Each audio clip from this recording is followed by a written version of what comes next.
buenas tardes, bienvenidas, bienvenidos. Gracias a las personas que habéis venido hoy presencialmente. Aquí, hoy, este trimestre lo hacemos en la oficina de Barcelona. Ya sabéis que vamos alternando entre Madrid y Barcelona.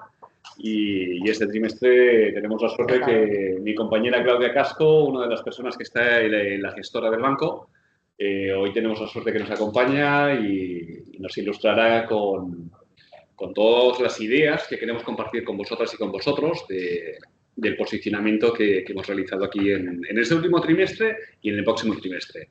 Hemos conseguido, lo habíamos pedido que no hiciese tanto calor, o sea, gracias por venir, a pesar de que no hacía tanto calor. Hoy estamos con aire acondicionado y a las personas que estáis conectadas desde casa, despacho o a lo mejor, como las cámaras por suerte están apagadas, a lo mejor estáis alguno en una tumbona escuchándolo religiosa y cómodamente esta presentación, pues gracias por asistir y empiezo simplemente compartiendo un segundito pantalla y si ahora mis compañeras y compañeros me confirman que se ve perfectamente, sí, se ve perfectamente, pues empezamos. Cada trimestre intentamos compartir con vosotras y con vosotros ¿qué hacemos en la gestión de carteras? La gestión de carteras es un departamento del banco, que lógicamente depende de la gestora, valga la redundancia, donde se toman decisiones en función a 7 perfiles de riesgo. No tiene por qué ser las carteras que tenéis individualmente cada una de vosotras y de vosotros, ¿de acuerdo? Pero sí que nos sirve como un punto de partida base, donde se toman decisiones acorde a cómo entienden el mercado, cómo entienden las posibles circunstancias que nos podemos encontrar, porque al final gurús nadie lo es, ni pretendemos serlo, ¿vale? Pero sí interpretar una situación o posibles situaciones que nos podemos encontrar para ser lo más eficientes posibles cuando gestionamos al final algo tan importante como es vuestra confianza. Vuestra confianza es o vuestro patrimonio financiero o parte de vuestro patrimonio financiero. Esto al final es un negocio de intentar demostrar, como siempre defiendo Miralta, con una entidad formada y constituida por gestores, que esta es la esencia de la entidad, donde, claro que hay un apartado donde hay comercialización y donde cada inversor toma sus decisiones, pero hay otro apartado donde delegáis esta gestión o esta responsabilidad. Y como esta responsabilidad es bastante seria, que es como tiene que serlo, qué menos que compartir con vosotros qué es lo que hemos hecho en las carteras y qué es cuál es el posicionamiento que estamos tomando de cara a las próximas semanas y meses que nos van a acompañar. Siempre recordad que hay una simbiosis, y tiene que existir esta simbiosis, entre un departamento, que es el departamento perdón, que ahora no me vas a hablar de diapositiva. Ahora sí. Es un departamento que es el de gestión patrimonial, que es el que represento, junto con la gestora. En el departamento de gestión patrimonial, con toda la humildad, lo que pretendemos siempre, en la medida de lo posible, es conoceros. No siempre es posible, pero cuanto más os conocemos, más podemos identificar una situación individual concreta que tenéis. La mía, la de mi hermana, la de mi mujer, la de mi madre, la de Claudia, es una situación completamente diferente, probablemente, la de uno de la del otro. Como consecuencia, lo único que pretendemos es conocer cuál es el mejor camino o la guía, ¿vale?, para llegar a ese objetivo individual que cada una de vosotras y de vosotros podéis tener. Cada uno podemos tener unas circunstancias personales diferentes. Yo tengo una hija maravillosa de 12 años, si ahora me quedase embarazado, mis necesidades y objetivos volverían a cambiar. De la misma manera, tenemos un entorno económico que también va cambiando constantemente. Eso al final es la vida. Y vosotros, como inversoras o como inversores, sois los que deberíais estar en el centro, que acorde a un determinado perfil de riesgo máximo, no tenéis por qué estar sujetos a ese perfil de riesgo. Os podéis ir adaptando, y a veces es aconsejable con estas reuniones con el Departamento de Gestión Patrimonial, que vayamos adaptando, a lo mejor según necesidades o según entorno económico y mercado, cuál es el perfil que a lo mejor se ajusta mejor a vuestra situación individual. ¿Y qué hace el equipo gestor? Gestionar de la mejor manera que pueda cada uno de los 7 perfiles de riesgo que tienen designados. Entonces, esa es la simbiosis a la cual yo hacía referencia antes. Intentamos complementar el conocimiento del inversor, que es el Departamento de Gestión Patrimonial, junto con la expertise de la gestora, que forma parte de la entidad bancaria. Cada una y cada uno de nosotros, insisto, que tiene esos diferentes objetivos. Los míos son estos. Tengo a mi hija de 12 años, me preocupo por su educación, me preocupo por tener una vivienda en unos años pagada, me preocupo por una jubilación desde el año 2006. Todavía, sinceramente, no he empezado a preocuparme por la sucesión, pero sí, por ejemplo, por qué haré este verano en vacaciones. Yo tengo un objetivo de corto plazo. Yo tengo y quiero irme de vacaciones, me encanta ir últimamente a Andalucía y tendré que pagar alguna noche de hotel. Tengo unos objetivos definidos, que pueden ser estos, si se cargan. ¿Vale? Y cada uno de vosotras y de vosotros tendréis los vuestros. Estos objetivos, al final, se traducen en una situación patrimonial individual de cada uno, que puede estar formada por activos financieros, activos inmobiliarios o activos empresariales. ¿De acuerdo? Y todos ellos, si podemos hacer un croquis, al final veremos si estamos bien distribuidos, diversificados, ponderados, y cuando me venga a mí una situación de tener que pagar la habitación de este verano, no tenga dudas de que realmente haya hecho una buena planificación para estar relajado con la familia.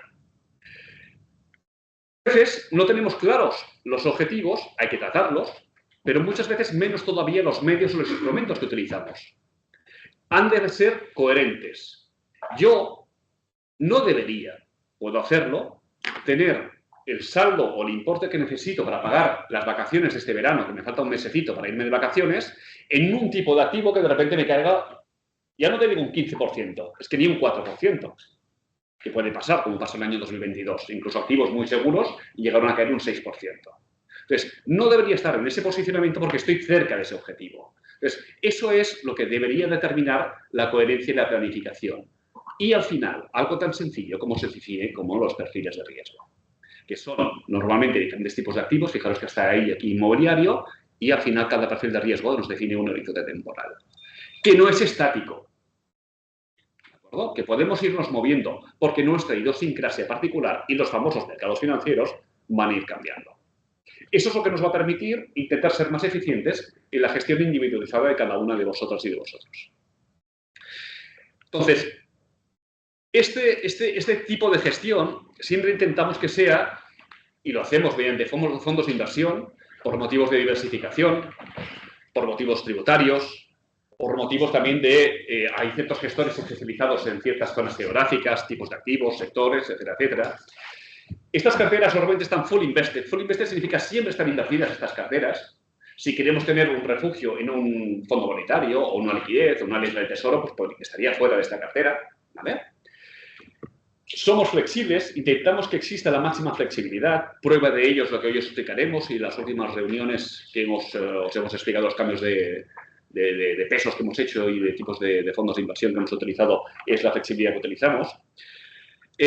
No queremos tomar ni tomaremos riesgos gratuitos, esa esperada utopía de que esto... No, ojo, estamos hablando de algo muy serio, que es vuestra confianza y esta vuestra confianza está traducida en una cuantía económica.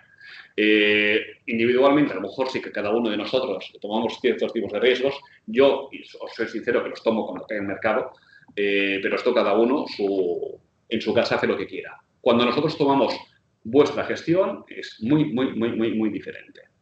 Y estos mandatos personalizados que realizamos y que gestionamos, o que gestionan, mejor dicho, ¿vale? Es un mandato donde se puede personalizar, cambiar el perfil, adaptarse a aquellos objetivos y necesidades que antes habíamos visto. Y antes de entrar en detalle, disculpad que siempre hay una cosa que es muy importante. No creo y no quiero estar más de 45 o 50 minutos, ¿de acuerdo? Vamos a hablar, lo digo para que os hagáis una idea del tiempo. Si nos alargamos, pues encantados de alargarnos, porque será porque habéis hecho preguntas. Interrumpidnos siempre que queráis. Las personas que estáis en vuestros domicilios o conectadas, hay un chat, ahí podéis formular preguntas y luego al final intentaremos, al menos intentar responder a alguna de ellas, ¿de acuerdo? Y por todo lo que no había hecho este matiz, que es muy importante. Y al final, antes de entrar a que Claudia nos explique qué han hecho y qué ha pasado y cómo están posicionados, o estamos posicionados, siempre me gusta compartir algún dato económico. Este dato, este índice adelantado, es el PMI, ¿vale?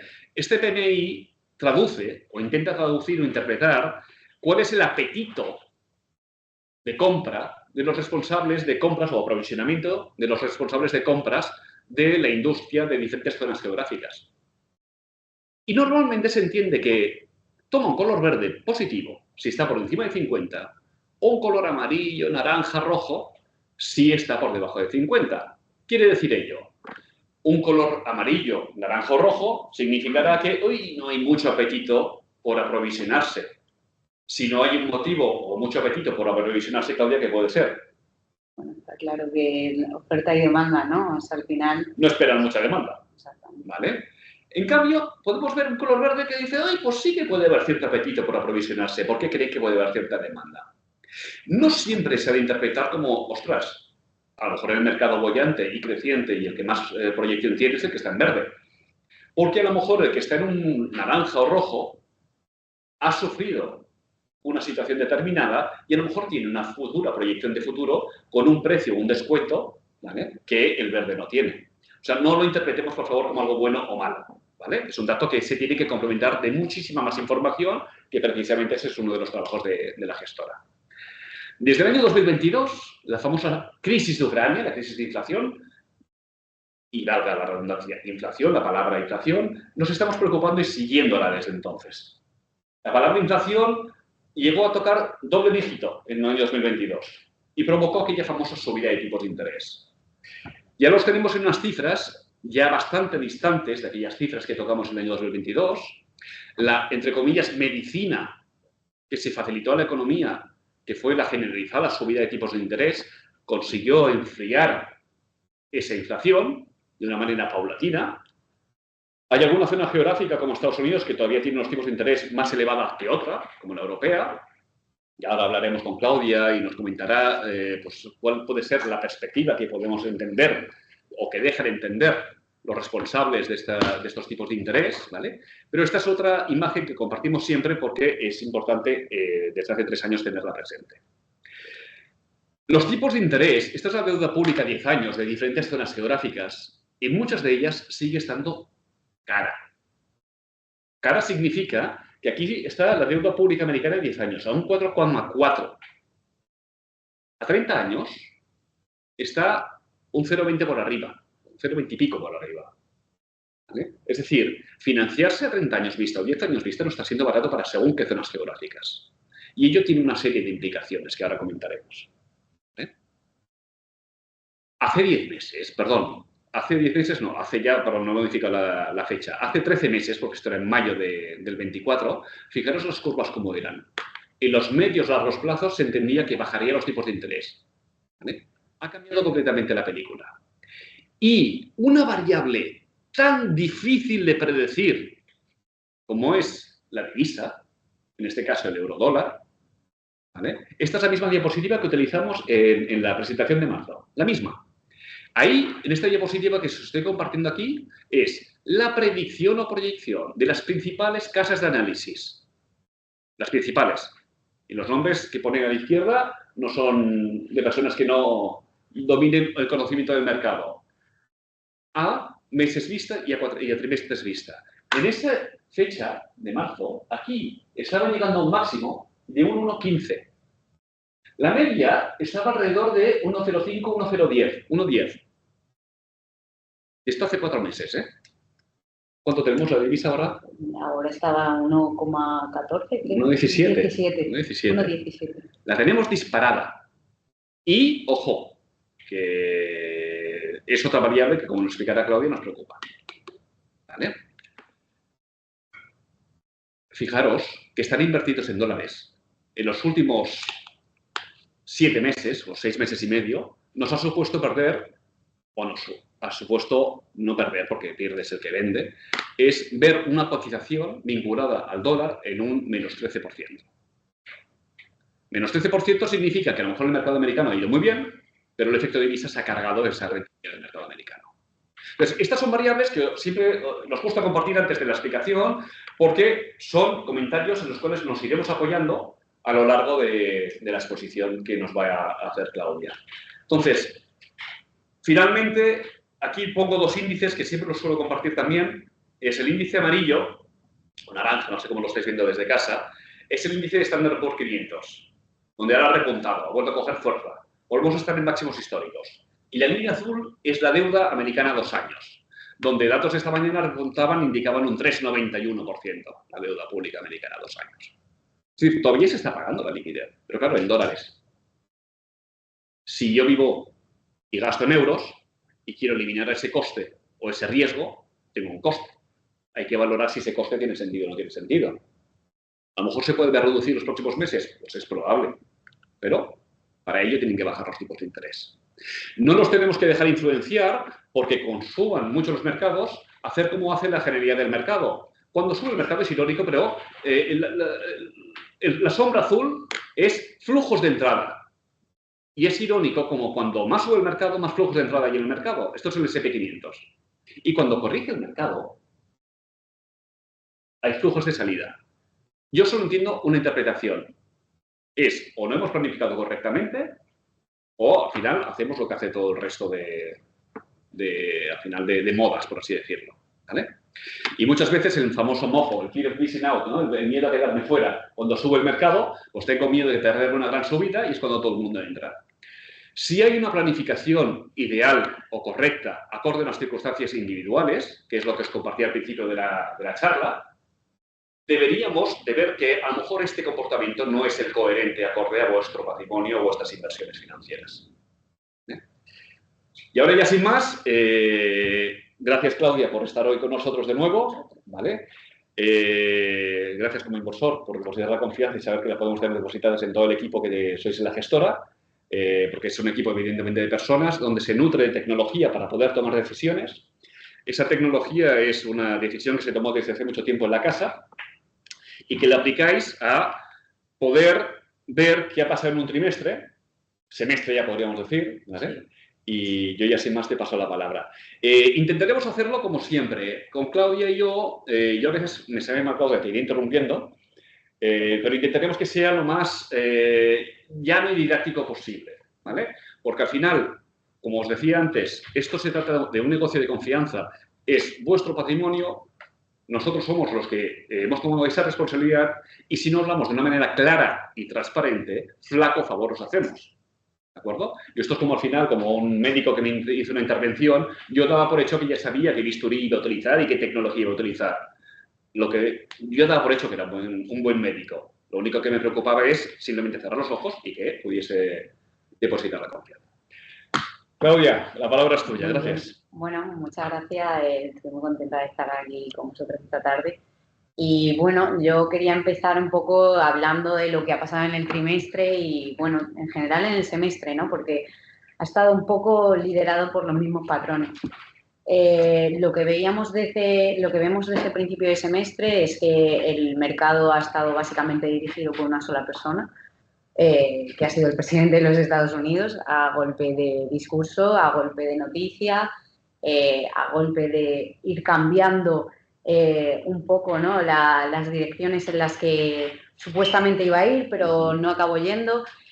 Y bueno, yo creo que hay que tener muy claro que este es el punto inicial, ¿no? De lo que ha pasado en el semestre. Empezamos un semestre cargado de esperanza en Estados Unidos, en la economía americana. Trump ganaba las elecciones, parecía que iba a reducir el gasto público, parecía que iba a tener un montón de medidas proempresariales, que iba a favorecer la tecnología, sobre todo la tecnología blockchain, todo el tema del Bitcoin, todo el tema de la inteligencia artificial. Y bueno, a ver, la realidad ha sido que la gran ganadora no ha sido Estados Unidos en lo que llevamos de año, a pesar de lo que digan últimamente las noticias, ¿no? También comentaba Víctor que, bueno, sí, es cierto que el índice S&P se ha recuperado, pero bueno, quien no estuviese hedgeado en la divisa no ha visto esa subida en absoluto. Entonces, primero vimos una salida de capital muy fuerte por parte de los inversores internacionales de Estados Unidos hacia Europa, donde estuvimos bien posicionados en un primer momento. La verdad que la selección de fondos a nivel europeo ha sido muy buena. Después entramos en un abril donde hay un día de la liberación que rompe con el mercado profundamente, tanto el europeo como el americano, principalmente el americano, pero el europeo también cayó. El día de la liberación fue aquel día que anunció una salvajada de aranceles repartidos a nivel internacional y global, ¿no? Claro. Y... Pero, ¿qué ha hecho? A los pocos días los ha paralizado, 90 días, ahora los ha vuelto a posponer. O sea, al final está liderando un discurso que no se está viendo reflejado realmente, igual que lo que se esperaba al principio de año. De hecho, me acuerdo que en la primera reunión que hicimos del primer trimestre nos preguntabais ¿qué pasa? ¿Cómo están las carteras posicionadas si Estados Unidos bajase tipos? Porque era lo que se esperaba, que la Fed cogiese y bajase tipos. Pues la realidad es que no estaban bien posicionadas porque estábamos en duraciones largas, pero vino Trump con todo el tema del gasto público y la Fed se ve en una situación donde de imposibilidad, ¿no?, a bajar tipos en estas circunstancias. Ha tomado una actitud de data dependence, que es cierto que ha podido bajar tipos porque la inflación bajó, no tomó esa decisión. De hecho, vemos como variables van sumándose a la causa, el gasto público en aumento, un estrecho Hormuz que parece que se iba a cerrar ayer, entonces colapsaba el precio de las materias primas.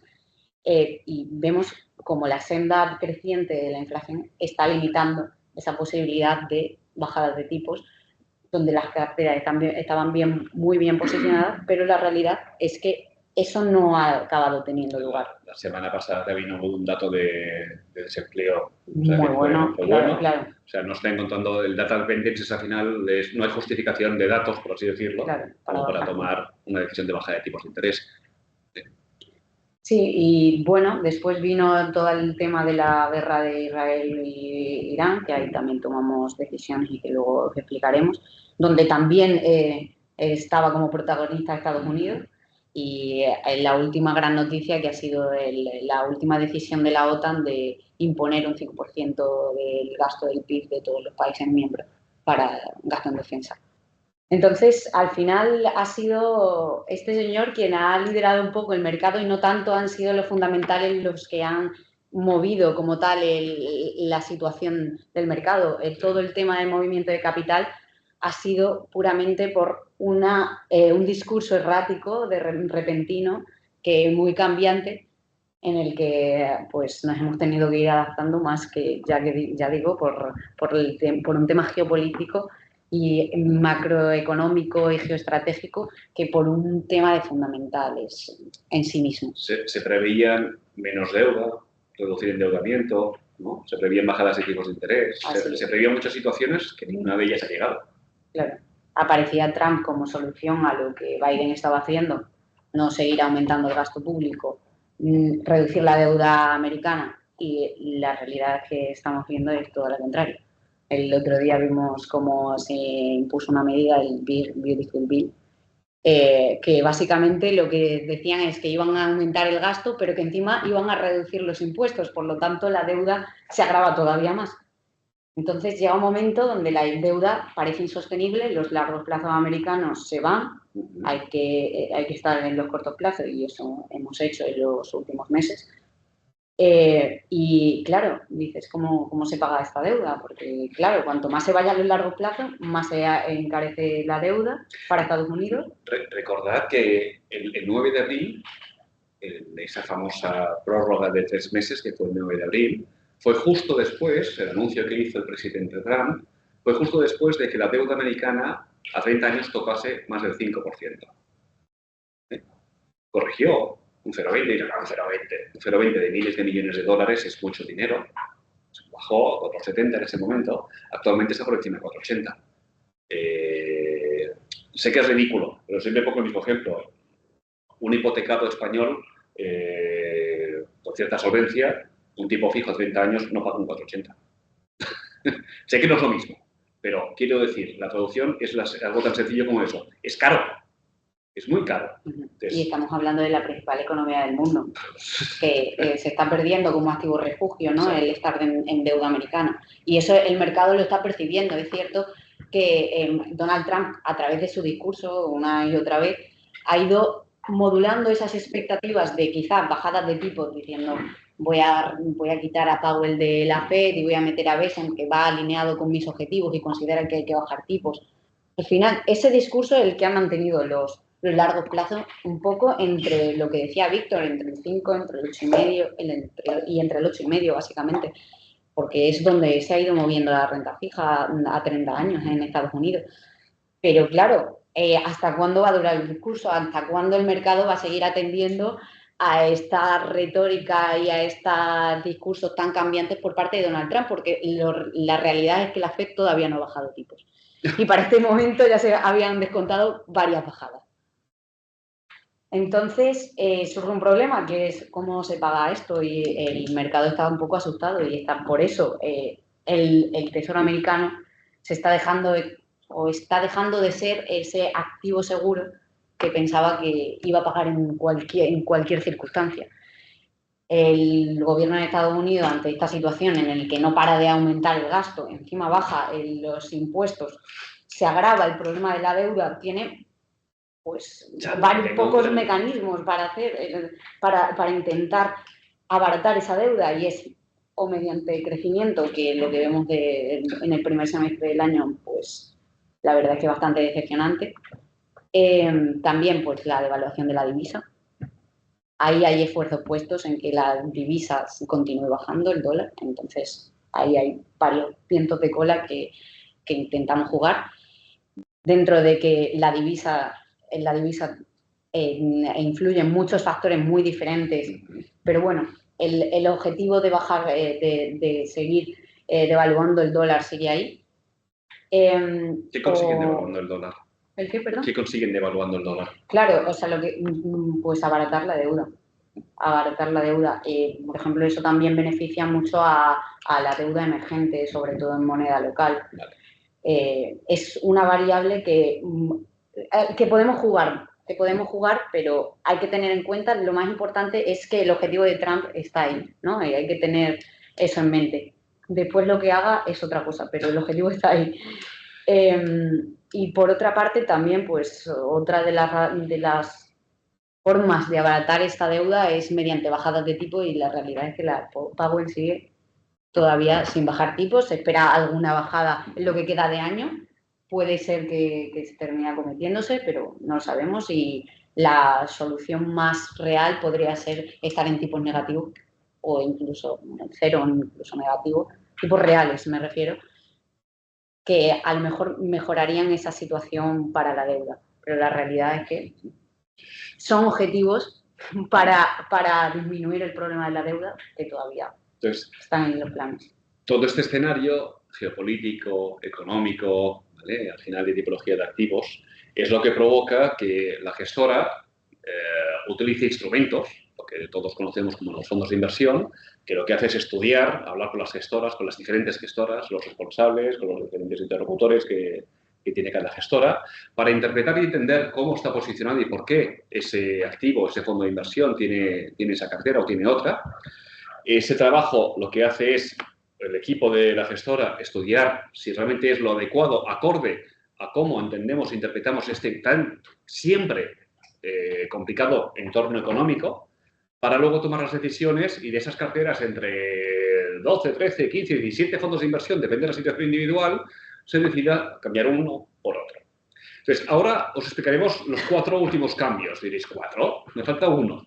El último os lo vamos a enviar esta tarde o mañana por la mañana, que es el último cambio que hemos realizado en las carteras, ¿vale? Entonces, cada uno de estos cambios viene motivado por tomar decisiones sobre activos financieros, sobre zonas geográficas, ¿vale?, sobre algún tipo de sector, ¿de acuerdo? Los dos o los tres combinados, ¿de acuerdo?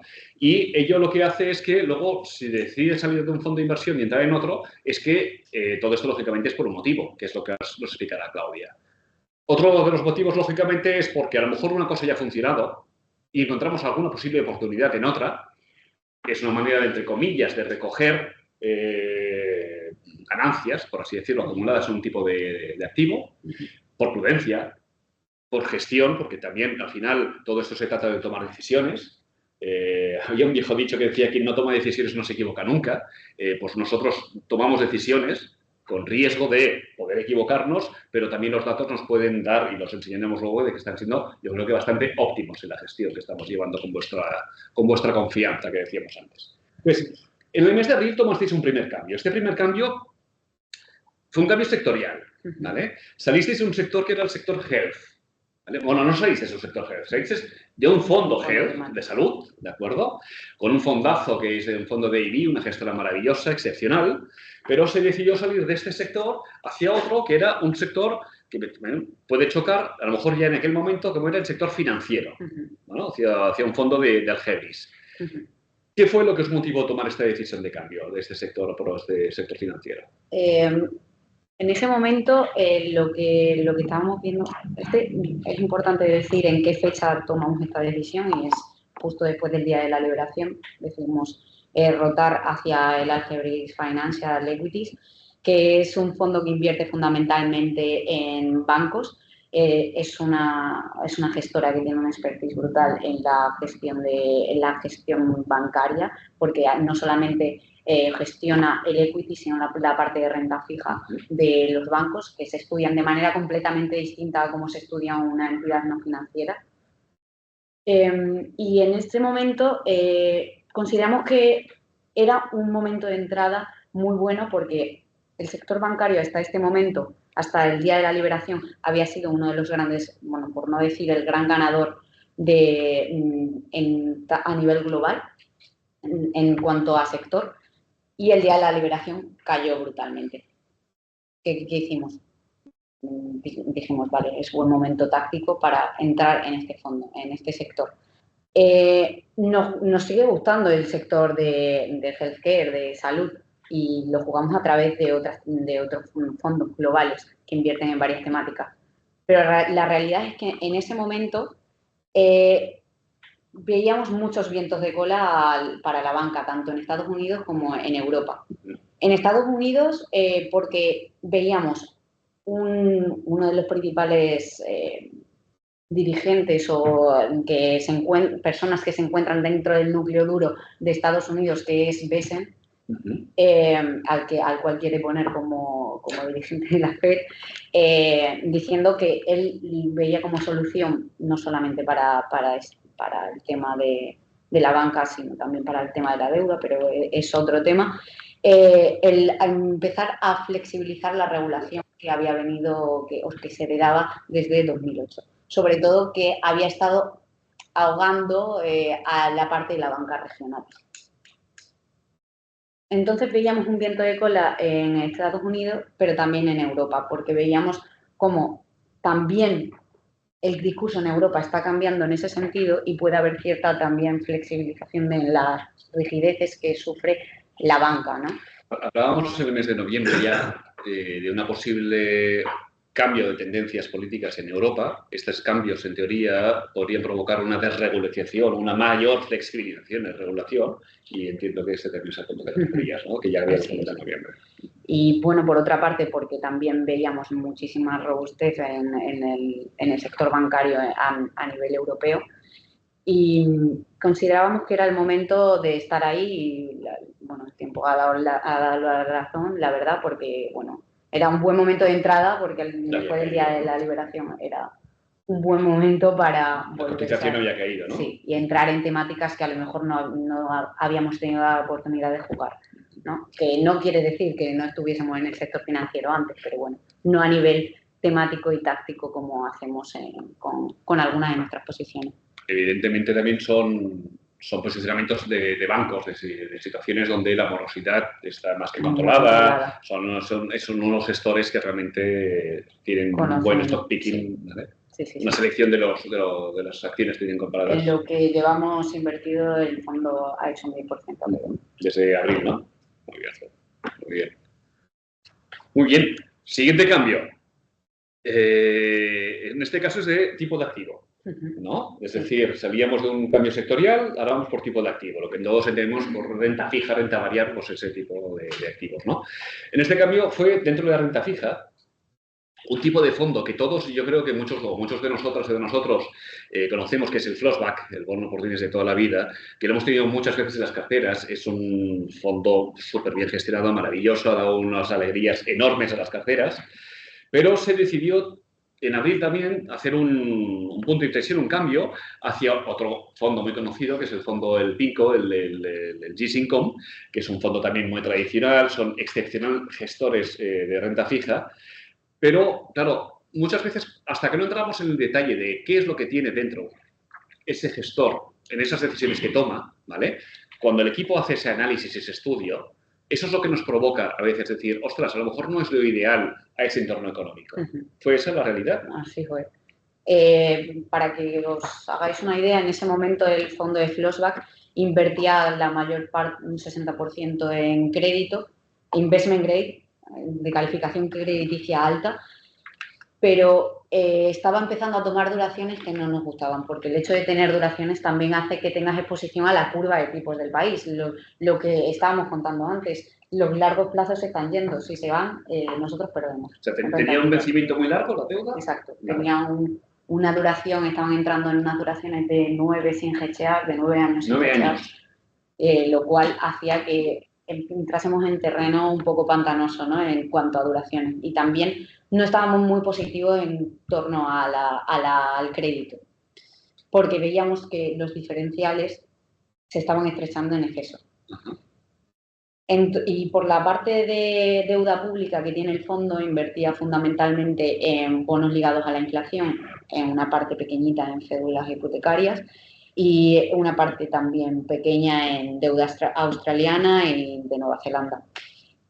Nos gustaba la parte de cédulas hipotecarias y ahí fue cuando pensamos que era el momento de introducir un nuevo tipo de activo que nos diese una rentabilidad atractiva, como era el crédito, que en ese momento y a día de hoy no es que estemos negativos, pero sí neutral negativo, que eran las MBS americanas, que son como las titulizaciones, no que conocemos porque son muy diferentes las titulizaciones americanas de las europeas, se rigen por reglas completamente diferentes, pero de mucha calificación crediticia. Al final se traduce que la garantía es la garantía hipotecaria, por así decirlo. Sí, pero además tiene una garantía adicional que no tienen las titulizaciones europeas, que están respaldadas por las instituciones públicas de Estados Unidos, la por algunas de ellas. Claro, es mucho más seguro. Exacto. Entonces, no bajábamos en calificación crediticia, seguimos estando en unas calificaciones crediticias muy altas, reducíamos un poco la duración y nos introducíamos un nuevo tipo de activo que nos ayudaba también a diversificar la cartera, ¿no?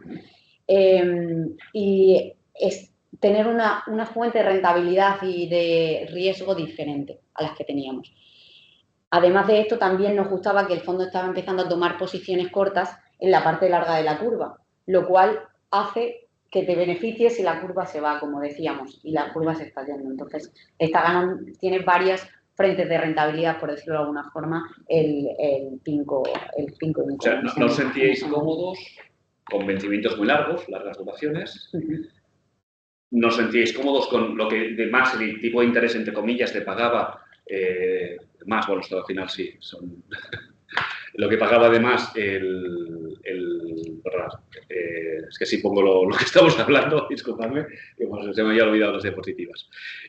No justificaba lo poco de más que pagaba esos plazos largos, ese riesgo de más que pagaba, y cuando hablamos de crédito hablamos de deuda privada, ¿de acuerdo? Está el crédito, la deuda gubernamental o el crédito, por así decirlo, la deuda privada. Esa deuda privada se llama spread muchas veces, ese spread no justificaba tomar ese riesgo, ¿vale? Entonces se decidió tomar este cambio, este fondo de inversión, ¿no? Entonces, también la calificación, tengo una nota que pusisteis en la nota que me llamó la atención, pero yo lo desconocía, que la calificación era AAA. Claro, de una gran parte de la cartera. De gran parte de la cartera, sí. Que actualmente la deuda americana, ¿qué calificación tiene?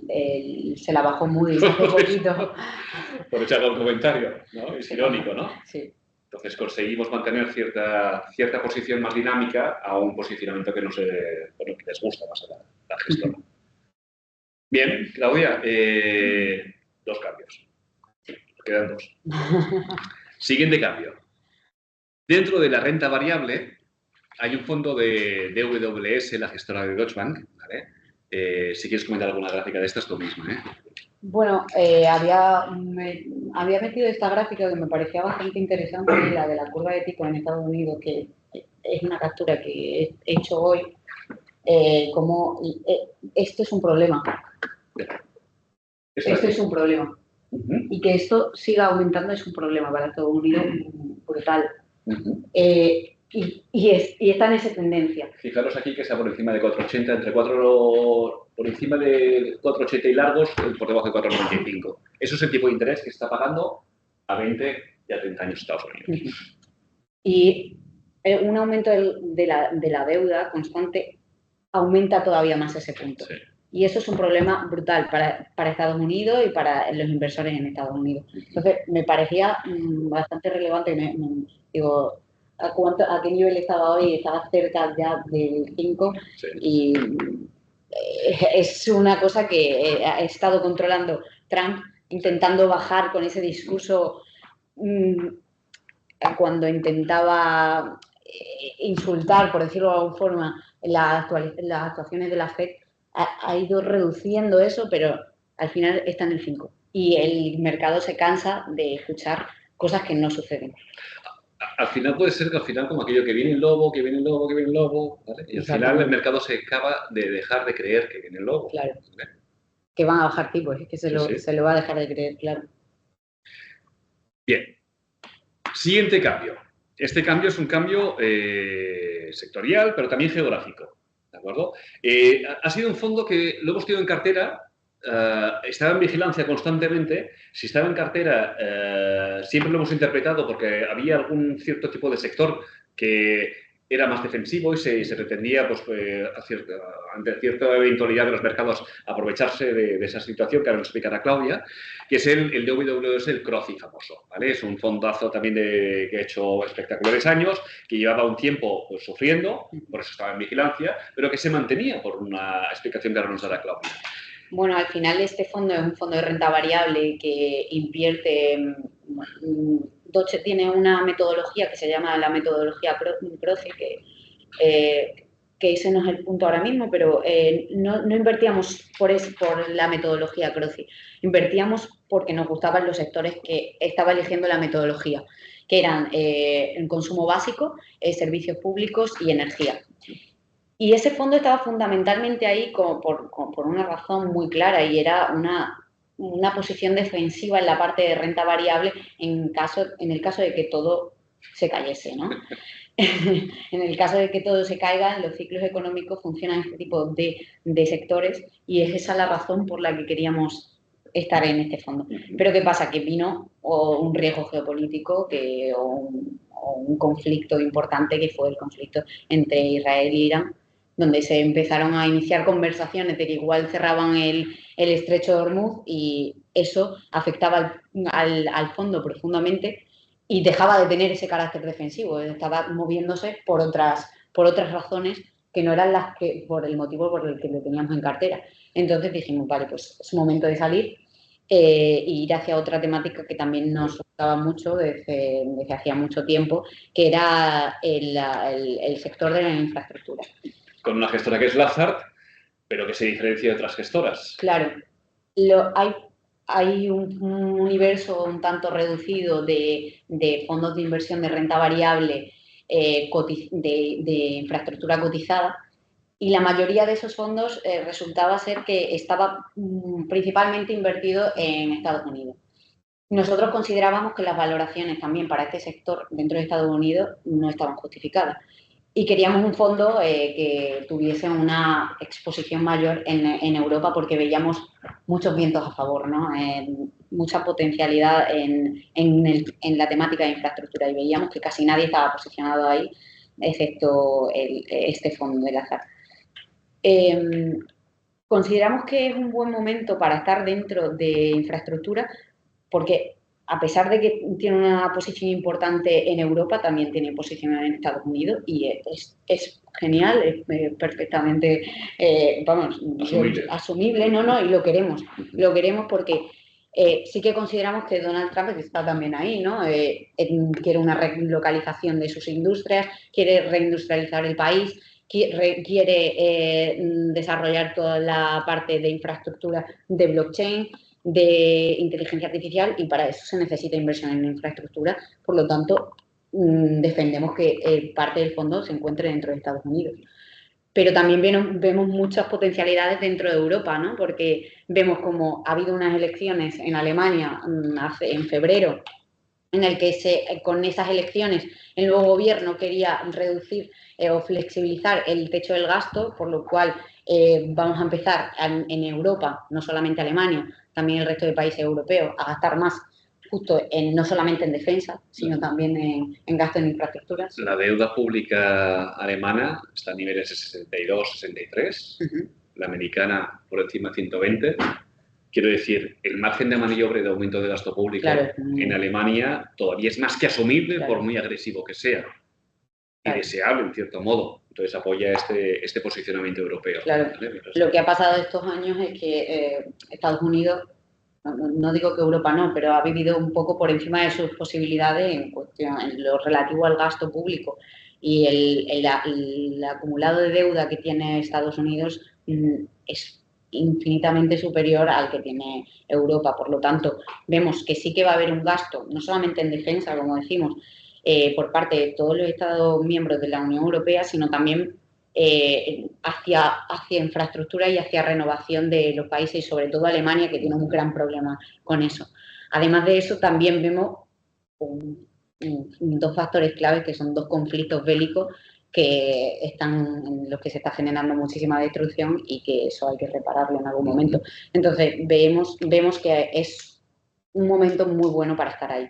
Además, también nos gustaba mucho la filosofía del Fondo del Azar, porque vemos que invierten en un universo que ellos tienen particular, que llaman infraestructura preferente, que solamente eligen el universo de equities de infraestructura que tiene más calidad, es decir, que a lo mejor está más expuesto a contratos públicos, que tiene unos ingresos predecibles, ¿no? Un ingreso en caja también bastante predecible, y que da una cierta estabilidad en las carteras en este momento. Es como también ponerla en una situación de defensa, aparte de los vientos de cola que vemos, también es ponerla en una posición de como sector defensivo, porque es cierto que lo que ha hecho la infraestructura en las carteras, como funcionan las carteras, ha sido descorrelacionar mucho con el resto de equities, ¿no? Y también veíamos que de cara al verano, donde también hay mucha más liquidez, era un buen momento. Vamos, veíamos muchas ventajas a estar en el tipo de contratos que tienen son empresas de renta variable, son cotizadas, pero el tipo de contratos son contratos que se ven favorecidos, claro, y se adaptan a la inflación y a la... Sí, se adaptan también a la inflación. A los cambios de precios que pueden haber, ¿no? Eso también te da cierta seguridad y estabilidad como un refugio, ¿no? Que, como ahora decía Claudia, verano es un mes de poco volumen normalmente. Poco volumen significa que pueden haber pocos operadores que pueden influenciar, ya sea positiva o negativamente, en ambos sentidos el mercado. Pues hay veces que hay que estar a veces poco posicionado, o es aconsejable estar posicionado hacia una situación tal vez más proteccionista, más prudente, y más cuando el resultado hasta la fecha no ha sido despreciable, no ha sido malo. ¿Vale? Perdón, que te he interrumpido. No, gracias por recordarme lo de contratos ligados a la inflación, porque esto también es importante, ¿no? Al final, el hecho de que tengas un equity un poco más seguro en ese sentido, de cara también a los meses que vienen a este par de meses que vienen de liquidez, que hace que grandes movimientos generen grandes shocks, porque no por el hecho de la pura liquidez en sí misma, consideramos que hay un momento para adaptar. Muy bien. Infraestructuras, sectorial, un poco también geográfico. Europa, porque este fondo tiene un poco de peso tiene peso en Europa, por los motivos que nos siguen gustando desde el mes de noviembre. Y el último, que es el que no os habíamos comunicado, que lo comunicaremos esta tarde o mañana por la mañana, fue uno que hasta a mí me sorprendió. Es un fondo que seguramente todos conoceremos, que es el Fidelity Iberia. Iberia, cuando pone Iberia, principalmente las posiciones son de España, pero es la península ibérica, también tiene posiciones en Portugal. Pero me sorprendió porque fuimos dentro de la misma gestora al Fidelity Italia. Sí. Hemos cambiado de península, Sí. pero seguimos en el sur de Europa y bien, ¿cuál ha sido el motivo del cambio de Liberia? Que entramos, no habíamos entrado hacía mucho tiempo, nos ha dado un gran resultado, pero ¿cuál ha sido el motivo de este cambio? Pues como venía diciendo desde el principio, no ha sido por una cuestión fundamental, ha sido por otros riesgos que vemos a nivel de país. Consideramos que el IBEX sigue estando barato, consideramos que seguía siendo un buen momento a nivel fundamental para estar dentro del IBEX. Digo el IBEX porque, bueno, la mayoría bebe mucho este fondo del principal índice de España, pero los motivos eran otros. O sea, los motivos, como hemos visto, también los demás pueden deberse a otros riesgos que veíamos, pues este es prácticamente muy similar. Y es que vemos que a nivel interno hay una serie de desequilibrios, ¿no? A nivel país, a nivel político, que está comenzando a verse reflejado en los mercados y que nos están penalizando por eso. Y vemos que, a diferencia, Italia está en la situación contraria, ¿no? Italia siempre ha sido visto como un país de inestabilidad política muy fuerte, pero uno de los fundamentales que también están reflejando como el inversor internacional y cómo el mundo está cambiando la visión de Italia por un gobierno que tiene una mayoría absoluta y por otra serie de circunstancias, ¿no? Es cómo ha bajado, se han reducido los spreads de la renta fija italiana. O sea, ahora paga más un España que un Italia, cuando era uno de los países que a lo mejor más pagaba por riesgo país. Y vemos cómo esto se ha reducido mucho. El inversor tiene confianza en Italia. Ese es uno de los motivos. Otro es porque, al igual que el principal índice de España nos gusta, también nos gusta el principal índice italiano. Vemos que tiene muchas similitudes con el español y vemos que también tiene un impulso o una serie de rentas, ¿no? Por la parte del dividendo que también vemos bastante con buenos ojos de cara al verano. Normalmente aquellos fondos que son top dividend suelen ser menos volátiles, por lo tanto también nos gusta por ese motivo. Y en último lugar, porque hemos visto como a lo mejor la relación de España con el resto del mundo en los últimos días se ha ido enfriando y consideramos que eso puede volverse bastante en nuestra contra y que puede perdurar. Sin embargo, Meloni pues tiene una relación completamente distinta y mira, ¿por qué no decirlo? O sea, Trump y Meloni son grandes amigos por ahora, porque no lo sabemos, como ya hemos visto en su administración, pero es un viento de cola que es evidente y que favorece a la región italiana en este momento y a las empresas. Por supuesto, las valoraciones siguen siendo atractivas también en Italia y al final son... Sí, claro, ¿no? También vemos barato, dentro de que vemos barato el IBEX, también seguimos viendo barato el índice. Al final, todo esto, como nos estamos viendo aquí en este último cambio, que es el cuarto que hemos realizado y que os compartiremos este racional de una manera muchísimo más extensa que estas palabras que ahora con Claudia os hemos compartido, todos estos cambios vienen a tomar una posición de cara al mes de agosto. En octubre nos volveremos a reunir con vosotros, en octubre o noviembre, cuando pase el trimestre siguiente, pero mes de agosto es un mes, una época en la cual preferimos estar posicionados de cierta manera y cada año diferente. Pues este año esta es la manera que queremos estar posicionados. Ello se traduce en el paso de diapositiva. Ello se traduce en que la parte de renta fija, sí, tú mismo puedes explicarlo, Claudia. Como explicábamos también con el cambio del Flossback hacia el PIMCO, vemos que hemos reducido las duraciones en prácticamente todos los perfiles. También hemos incrementado en TIR porque al final sí que, por ejemplo, el fondo de PIMCO tenía mejores rentabilidades que el de Flossback y el rating apenas ha cambiado en la parte de renta fija. La calidad de Equity en todos los casos sigue estando por encima de A, ¿de acuerdo? Se ha aumentado la TIR famosa, el rendimiento, pero hemos conseguido reducir la duración. Es decir, todos estos cambios, en algunas reuniones trimestrales os hemos compartido incluso lo que se llama el look-through, es decir, hasta qué profundidad tenemos o qué compañía llegamos a tener y qué fondos me da esa compañía. ¿De acuerdo?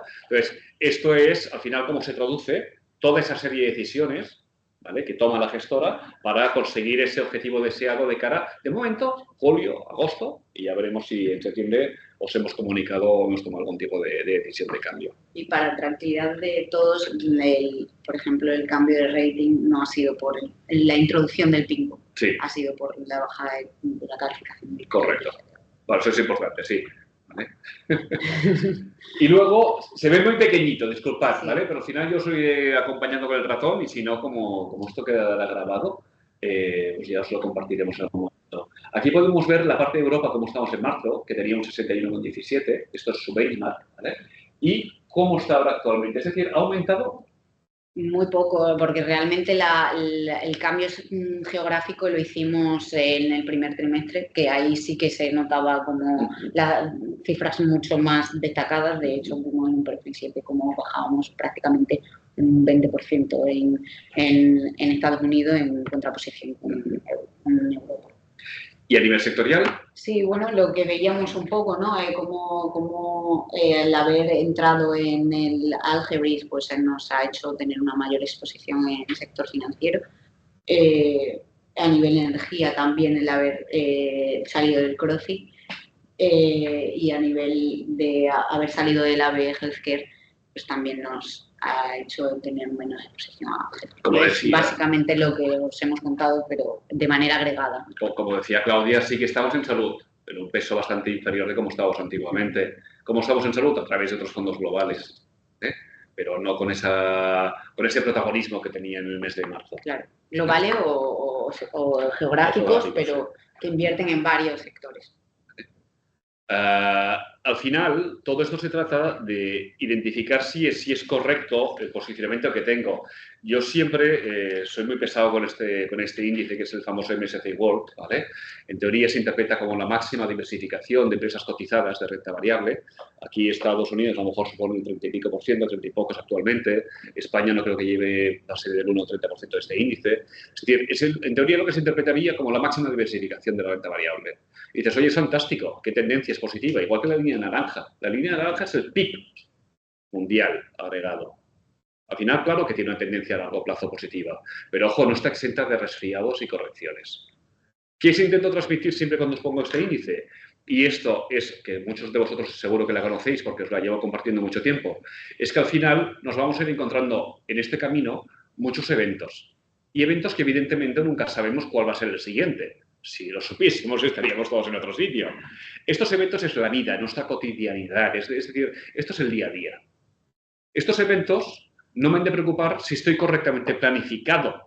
Yo en este índice, por mucho que me guste, no debería estar invertido para aquel dinero que os decía que me quiero gastar en las vacaciones este verano con mi hija y con mi mujer.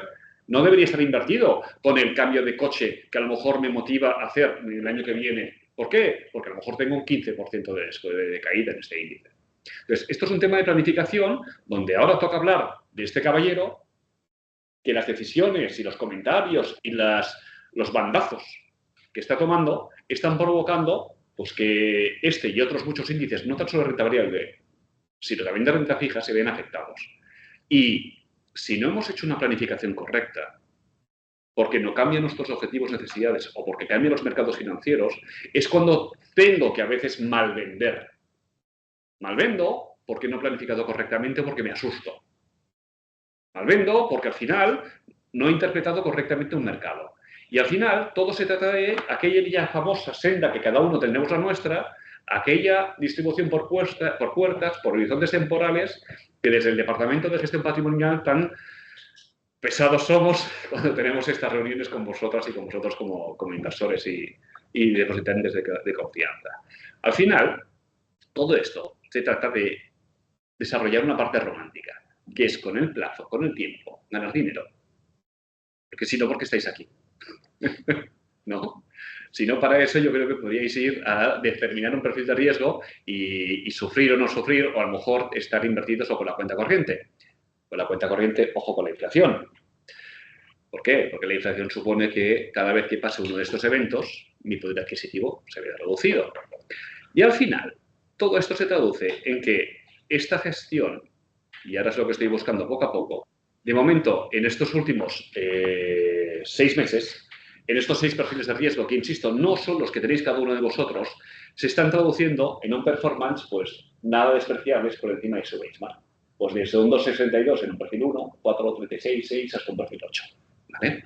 Esto al final no es una promesa de rentabilidad porque nunca podrá serlo. Esto es un ejemplo del trabajo que hace la gestora, cómo interpreta el mercado y todas las decisiones que ha ido tomando y seguirá tomando en las carteras. ¿Vale? Todo esto al final se hace por aquello que os decía hace unos segundos, que es por la parte romántica que se pone ganar dinero.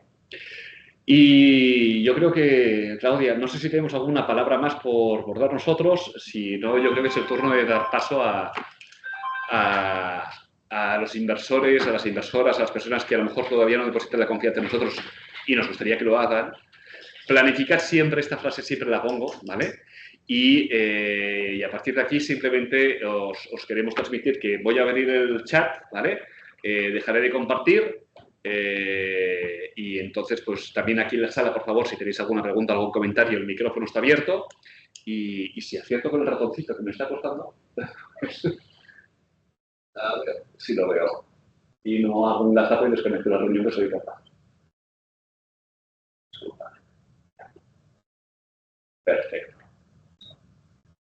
Entonces, nada, simplemente, si queréis alguna pregunta, pues somos oídos, intentaremos responderla. Si no sabemos, intentaremos responderla. ¿Vale? Y nada, ¿cómo puedo subir o cubrir la divisa? Tengo inversiones en dólares, quiero protegerme, porque pienso que el euro-dólar irá a 1,20. Nosotros ¿Vale? pensamos que va a... Mira, en muchos casos individuales de nosotros, en carteras gestionadas o asesoradas aquí de la casa, precisamente son los cambios que estamos aplicando. Una gestora, me lo invento, un fondazo de toda la vida, el Fidelity Global Technology. Pues existe el mismo fondo, idéntico, mismas acciones, mismas posiciones, es clavado, pero hay una coletilla que es hedge. Ahí cubres la divisa. ¿Vale? Cubrir la divisa, ojo, que tiene un coste. ¿Vale?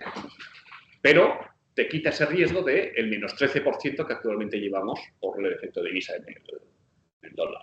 Y tal como os he dicho, este fondo de Fidelity, hay el Peter Global Megatrend, el JB Global Dividend, hay toda una serie de fondos de inversión que están con la versión sin cubrir la divisa o con la versión divisa cubierta.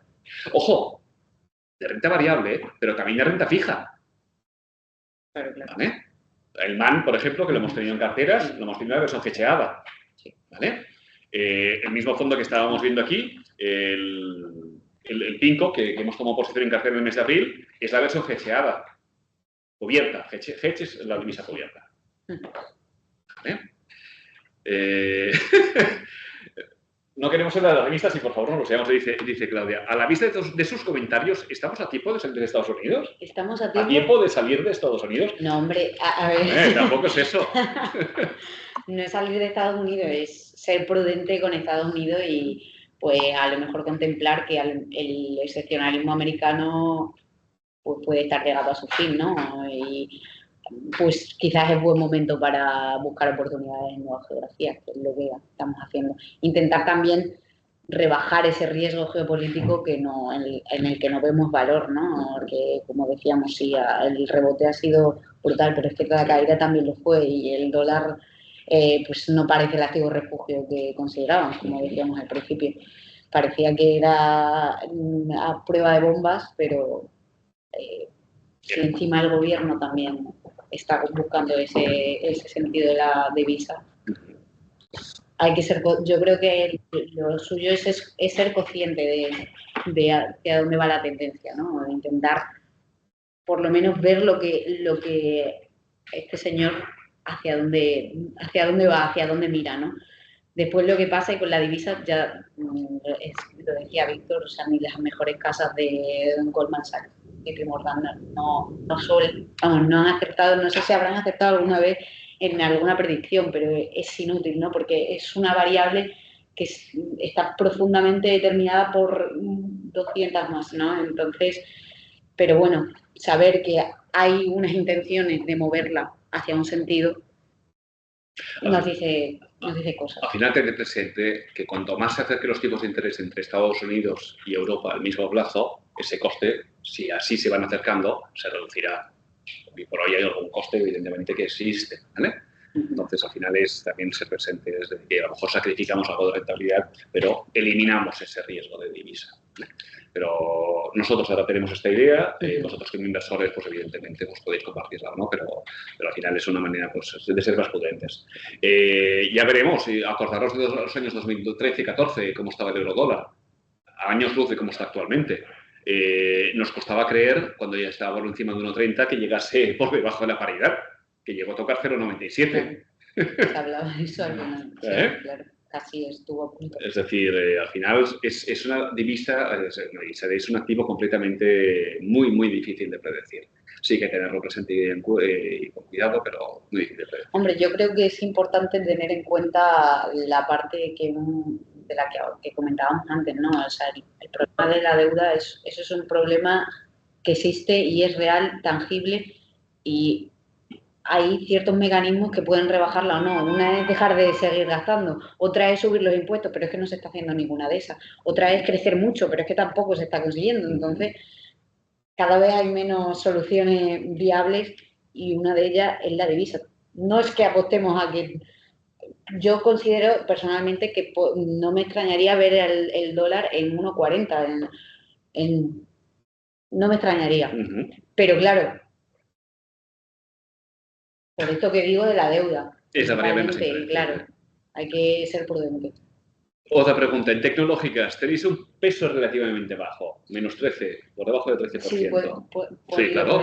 Diciendo, ¿podrías comentar algo? Pues venga, vamos a buscarla, vamos a compartir. Pantalla.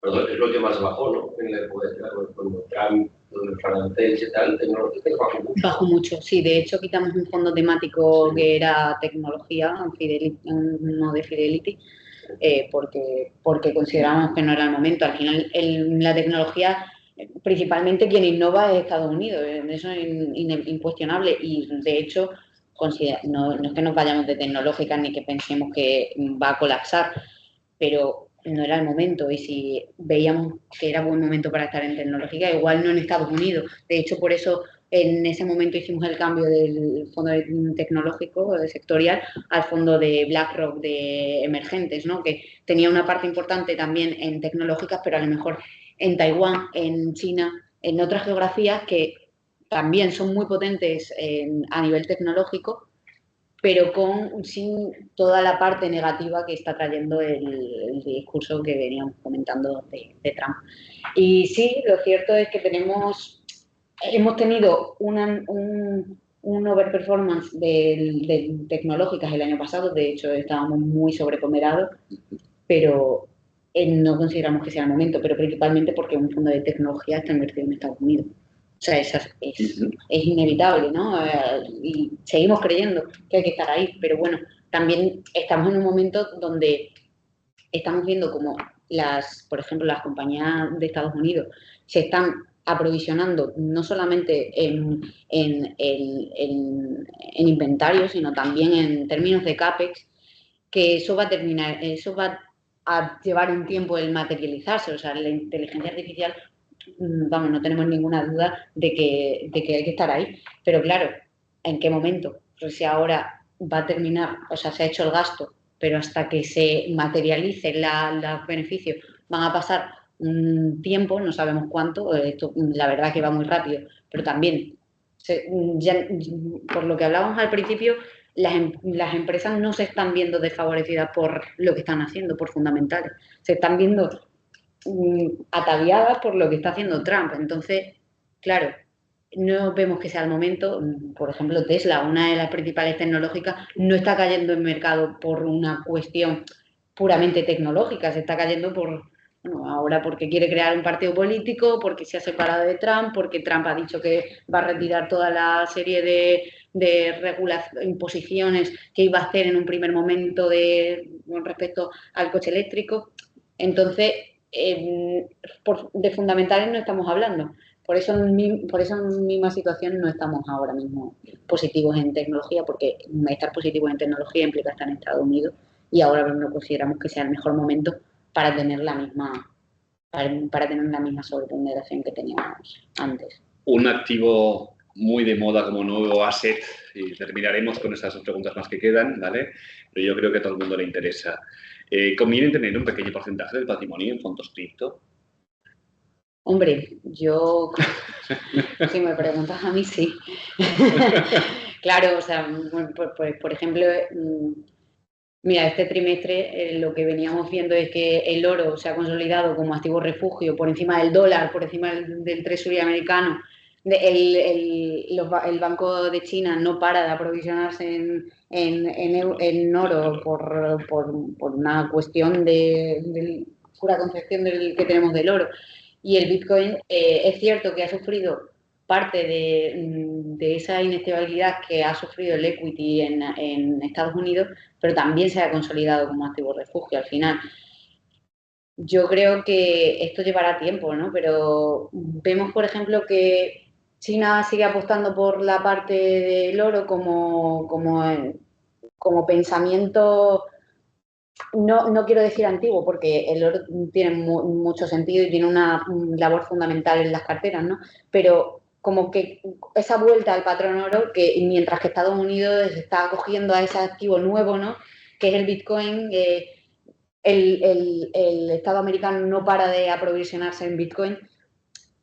Algo quieren hacer con el Bitcoin.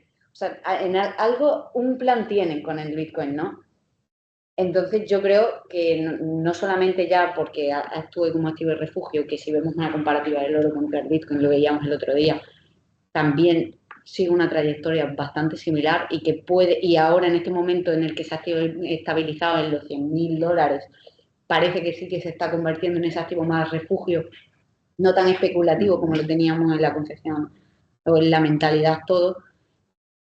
O sea que es volátil, es un activo... Sí, hay que asumir, claro, hay que asumir que hasta que se vuelva ese intento de segundo oro, ¿no? Por decirlo de alguna forma, sí que es cierto que tenemos esos episodios de especulativo. Y que hay maneras de tener una vinculación. No tenemos por qué comprar oro físico si queremos tener una exposición al oro.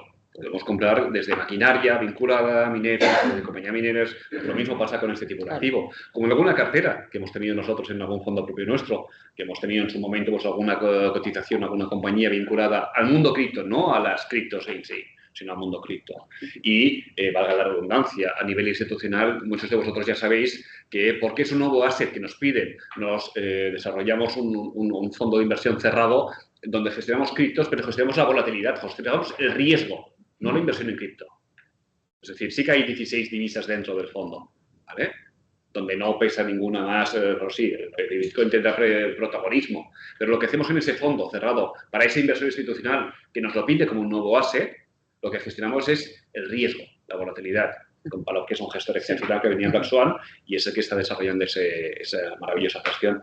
Pero ¿por qué es un nuevo asset? Ahora, ojo, es volátil. O sea, que seamos conscientes de dónde nos metemos. Sí, claro. Es decir, delegar, por favor, esa gestión muchas veces en gestores, en profesionales que sepan cómo moverse por el sector. ¿Vale? Ahí sí que hay que tener... Sí. Yo no entiendo qué es una cripto. ¿Qué hay detrás? No hay nada. Claro, a ver, es que cada cripto tiene su... Hay una parte de una empresa... Están las stable... Se está poniendo de moda las stablecoins, que detrás sí que hay una divisa. ¿Vale? Una divisa. Depende. Las stablecoins, que es la regulación nueva que está apareciendo en Estados Unidos, ¿vale? Ahí sí que empieza a haber como ¿vale? Pero sí que muchas veces es muy difícil de entender que al final es un algoritmo. Al final es una confianza. ¿Qué confianza tienes tú en el papel del dólar? ¿En el papel del dólar? Sí, creo que está América detrás. Pero ya no hay oro por detrás. No hay oro. Al final es un tema de confianza. Claro. Es puramente eso. En el momento. ¿Por qué consideramos que el oro tiene un valor? Porque se lo damos todos. O sea, todos creemos que el oro tiene un valor intrínseco, pero es una materia prima más. Sí, por la cantidad. Claro, exacto. Y Bitcoin también. Claro, no, sí. No, que entiendo tú.